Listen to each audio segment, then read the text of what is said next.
Chapter 96. The Butler. Did it. Now, just to be certain that there are no misunderstandings, what are your roles in this? Sir Philip asks his students. 2 of them will be directly helping. The others will be watching and taking notes from the numerous hidden cameras. A bit of makeup to change the coloration around his eyes ever so. A few cotton swaps to plump out his face a touch. Other minor details to alter his appearance, such as false moles and a changing in the pattern of his liver spots.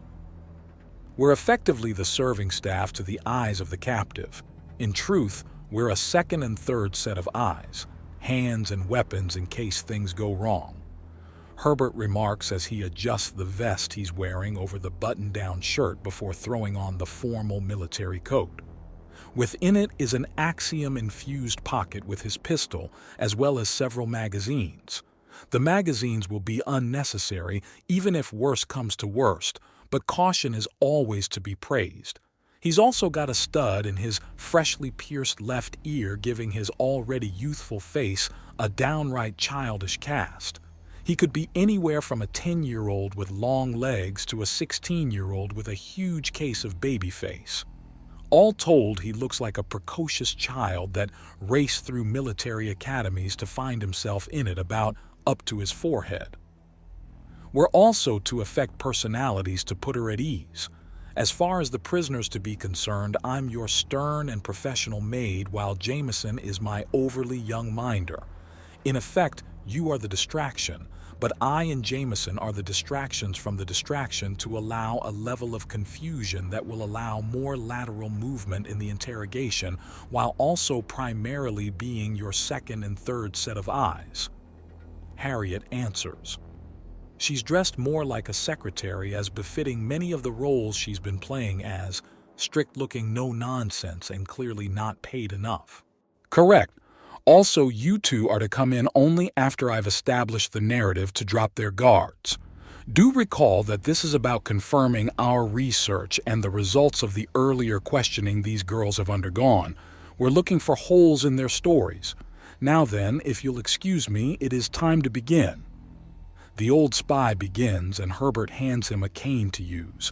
A bit of uncomfortable slouching to lean on the stick, a trading of his monocle for some thick glasses, and a quick roll-up of his sleeves to expose his old arms. Pair all that with a genial and unassuming smile, and he shifts from gentile competence to benevolent elder. Both of his students stay well back, and he rounds a corner at a quick hobble before banging on the door a few times with the cane before activating it. Darn crazy ship. Back in my day we had to... Oh, there you are, Philip says fully in his new persona as he hobbles forward and all but leers at the girls as if getting a good look at them for the first time. Hello? The Araminta with the earth element asks back, and he smiles. Her name is unimaginatively Amethyst. Yes, hello there. My, what an unfortunate mess things are in, isn't it? He asks them as he hobbles around to get a good look of all 4 of the girls. Their sculpted physiques and overripe forms are a deception. These girls may take care of themselves more than most girls of the galaxy, but it's still a drop in the bucket compared to a comparatively well-sculpted human woman. It's all axiom. Beyond that, there are small traceries in their skin, poorly hidden by the clothing and tattoos. Scars, another piece of evidence to what has been suspected of these girls. Yes, something like, who are you, grandfather? The one with bright blue skin and glowing hair asks. This one's name is Ignicia. She seems rather polite. Perfect. Oh, wait, is that you, Monica? He asks before adjusting his glasses and squinting at her all the more. Oh no, you just sound like her. My apologies, he says before theatrically cracking his back and seemingly waking up more. Right, you. You asked a question, didn't you? What was it again? My hearing isn't as good as it once was. Who are you? Ignicia, aka not Monica, asks in a thoroughly confused tone of voice. Oh yes, forgive me.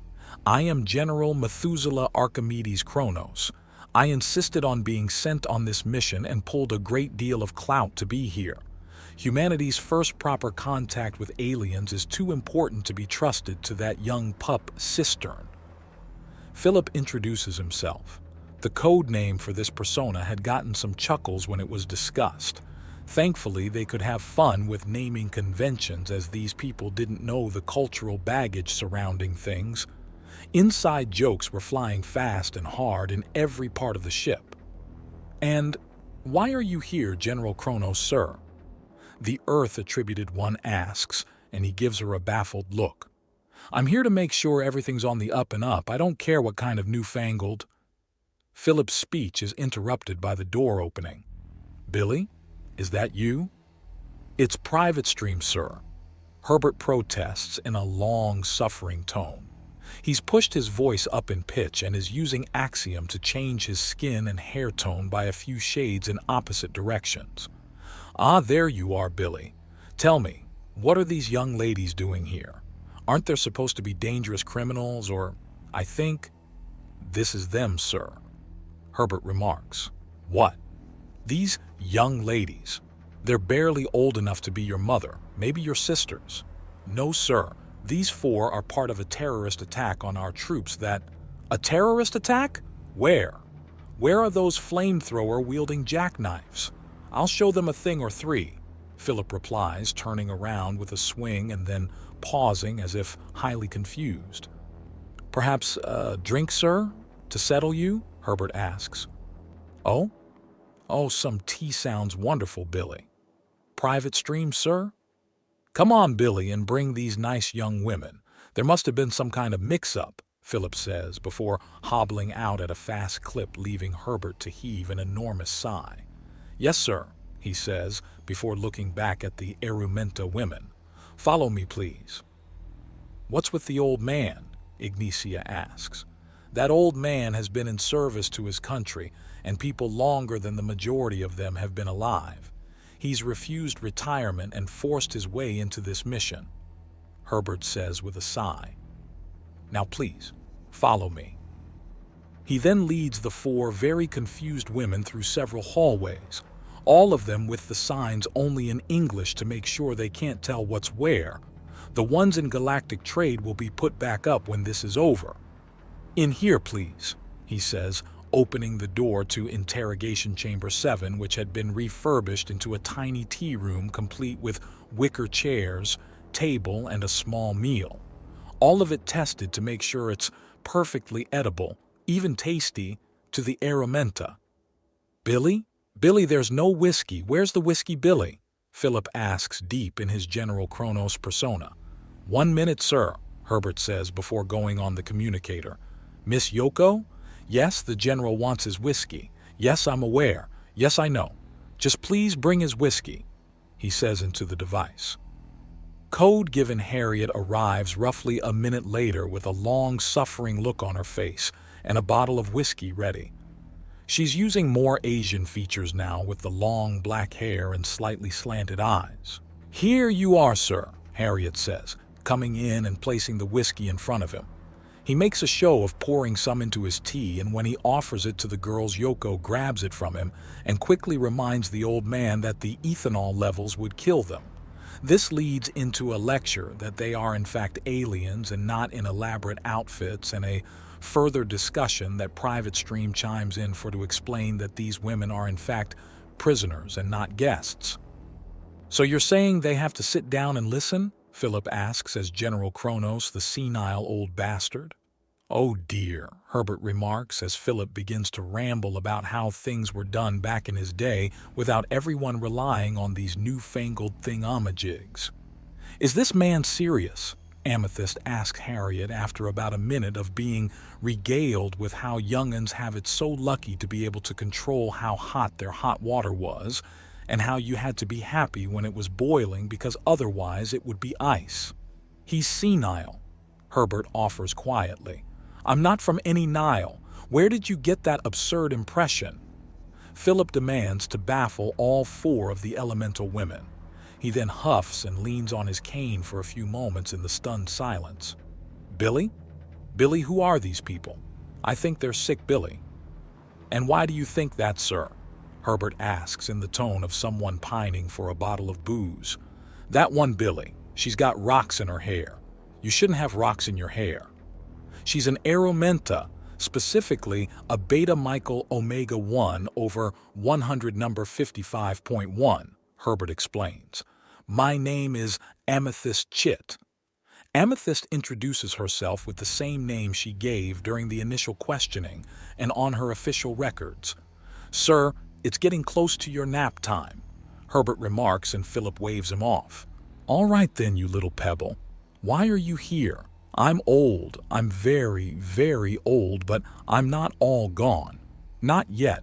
You're in trouble, aren't you? You need help? Philip asks, putting a thin and shaking hand on her shoulder. Who are you running from, little pebble? It's nothing you can help me with, old-timer. We need to stay out of sight and get away from here, she says sadly. Who's the bad man threatening you, little pebble? Philip asks, and she snorts in amusement. Not a man, a woman, this is it.